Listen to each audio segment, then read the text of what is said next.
Hello again, and thank you for joining Jeff and Jenny's Classic Restorations. Well, I'm sorry we've had a little bit of a break for a while. There's been nothing to do really, and also I've been a little bit of an update with the car situation.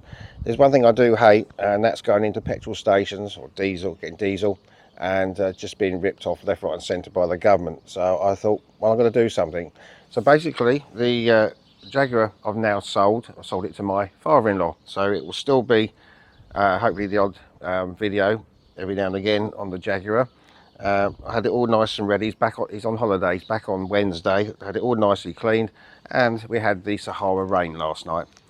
So basically, this is still with us, but it's now my father-in-law's. So I'll show you what I've done to solve my fuel problems. Well, there we go. This is what I've decided to do. This is an MG HS plug-in hybrid. Obviously I've had to get money to pay for this, so obviously it's outweighed what I would pay in a petrol station, but it's just the principle of things. It is a Chinese make, but I did read very good reviews on it, and I have been looking for the last 2 or 3 months researching it, and people are generally really happy with it.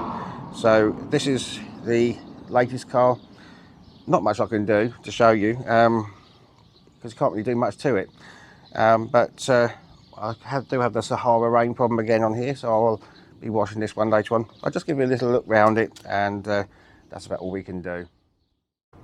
Well, there we go. Here's the dashboard. That's pretty much like any sort of hybrid. You can see the battery at the back there. It's actually on battery mode at the moment, and then it will power the motor, and it's got the engine if necessary. But as you can see just down the bottom here, I've had the car 3 weeks and I've still got a full tank, and it's ideal for going to work. It's 10 miles each way, and going to work it uses about 10 miles of electric, but coming back at night,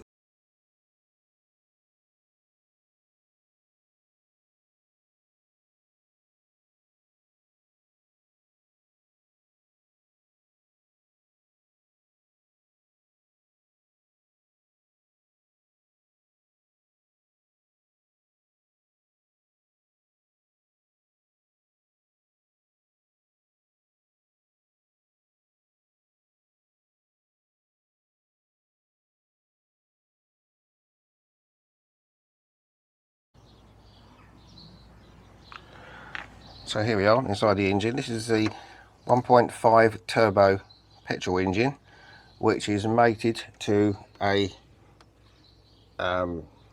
electric motor. And as I say, I very rarely use the engine. It'll probably be alright in the summer if you do need it for the heating, because it obviously warms up the water in there. But as for air conditioning at the moment in the summer, it just can use it off the electrics. So I was going to give it all a nice clean when I got it, but unfortunately nothing to do.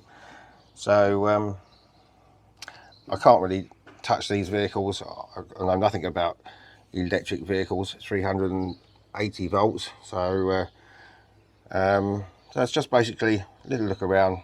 There's nothing I can really show you on this. It's it'll be serviced by MG. It's got a 7-year guarantee. The power output of the two together, it can do 0 to 60 in 6.9 seconds, so it's very quick, but I'm not into that. I'm into saving energy, so it's mainly the electric motor I use, and if I was to perhaps go on the motorway somewhere, I would use the bit of both, and it will also charge up the battery as well.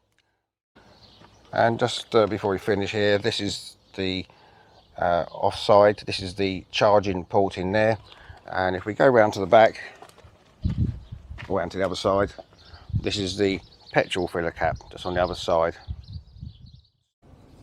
Okay, so I'll just show my little charging setup. I didn't go for a proper full charging unit out here. There's no point really unless it was a fully electric. It only charges a maximum of 3.4. So what I do, it doesn't take too long. I just use this granny charger, and that's plugged into this lead I got with this socket in here, and this is the lead with the RCD circuit cut out on there, and that just runs into the house.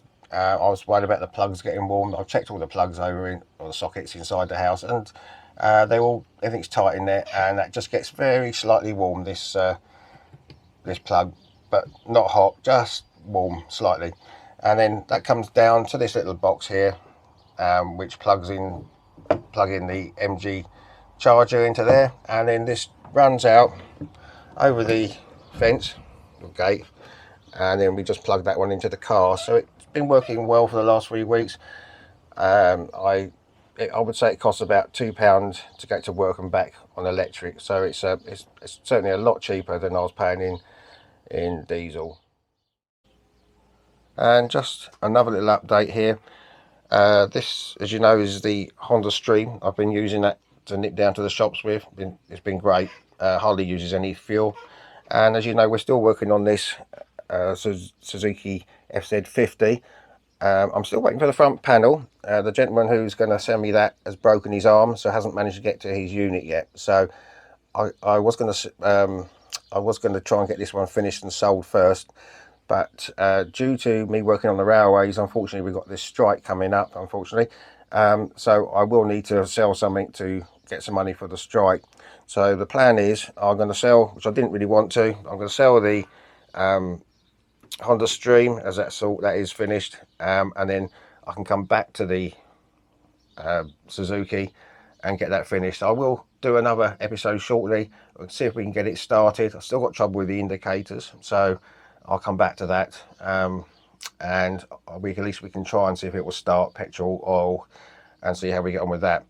But that's going to lead me now to another little project which I hadn't planned just yet.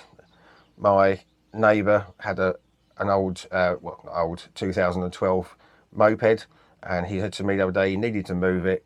Will I take it? And being I sold the mobilette, I did have just a little bit of room. So the next video was just shot a couple of days ago, just showing you around it, and that's before it was washed, and I'll come back to you afterwards as it is now. As you can see, this is the Direct Bikes 50cc. It's a sports one.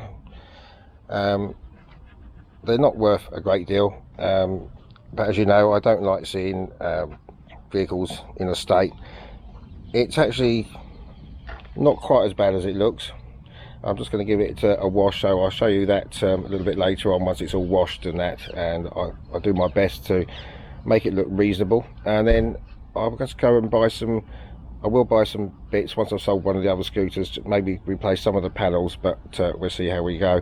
So I'll show you a bit later on once it's all washed and cleaned as best as I can. Well, here we are back again now. It's had its wash. As I say, it's not wonderful condition. I was actually thinking of buying new panels. It's not exactly a money maker, but as you know, I don't like to see any vehicle looking tatty. The panels are actually not broken. There's a few someone's drilled a hole in there for that one, but none of the panels are actually broken. They're just scruffy. So what I might do, I was thinking of getting some panels. I mean, this should be red along here, but it's actually got an MOT, would you believe? So it's quite road legal. It's just these touch-up paints. This indicator is it's a white, but obviously very faded. You can get those. So my plan is to maybe strip all these panels off. This will be another little project once after I've done that Suzuki for now, and then I'll strip all this down, give everything a good clean, and then rather than buying panels, because they're not actually broken, I'm going to try and see if I can use these panels, and all I've got facilities wise is buying spray paints, but I'm going to see if we can make it look 100% better than what it does. I will possibly buy a new seat for it, which sort of sets the bike off, and but this one's a bit cracked and split here, but they're about £35 for a new seat, so I might just do that.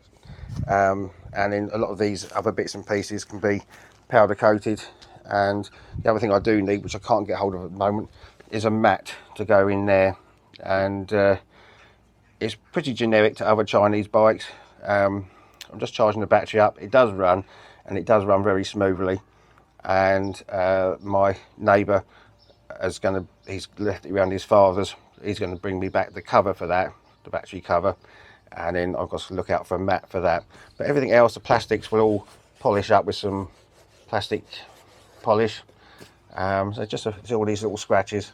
It might be worth just sanding these down and see if I can get a decent paint with a decent finish, just to make it look respectable. Well, here we are, back with Jenny again. She's still knocking about. So basically that was a little review what's coming up. I'm going to probably do this video on the Suzuki next to see if we can get it to start, and then just wait for that one panel, which is really just a cherry on the top of the cake, so I can't really sell it until that's done. And we'll sell the Honda Stream to pay for my strike fund, unfortunately, and then we can get on and strip this this Direct Bikes moped down and see what we can do to improve that. So until the next video, you take care out there, and we'll see you soon. Bye bye.